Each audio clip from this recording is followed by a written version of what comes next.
Cavs midweek report. So far, it's been a strange season. They're at 7-6. Could be better, could be worse. So 7-6 is probably the right mark. They swept the Warriors. They beat Denver at home, which was a good win. And yet they've lost 4 to the Thunder and to the Pacers. Who had that? Just a strange year so far. This week has been coming off their best victory against the Nuggets. They played really well. And Jared Allen had a wonderful game on Sunday. Plus 42. Sometimes in these analytic stats, plus minus in NBA basketball, like sometimes gets overplayed. It was not on Sunday.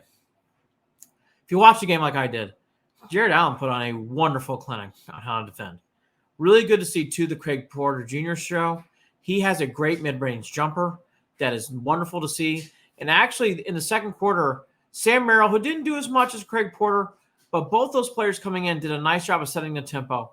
So the Cavs do have some youth that's even more – Cavs just don't get older. They seem to always get younger. They have some youth that's coming into play, which is really helping them out in the situation because the Cavs are still injured.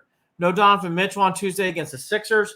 The Cavs are still dealing with injuries to Isaac Okoro, and there's still no Karis LeVert. Maybe tonight he comes back, but we will see.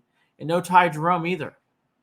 Cavs have had to deal with a lot of injuries. This is the third year in a row where the Cavs just cannot get out of their own way with injuries. Hopefully at some point they can finally get healthy.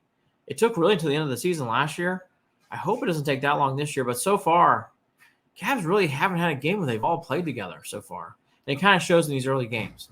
The other big storyline for this team is they have not really been consistent on the defensive end. They've done some nice things, again, against the Nuggets. They played really well against the Warriors. But even in their wins against the Blazers and the Pistons, that mentality junkyard dog really has not been there so far. They're trying to find that consistently. I hope it comes through in games like tonight on the road against Philly. But again, so far, it's really been more just helter-skelter defense, and at times it's there, and other times it's not. And that's really been the story for the Cavs. They've got to get healthy.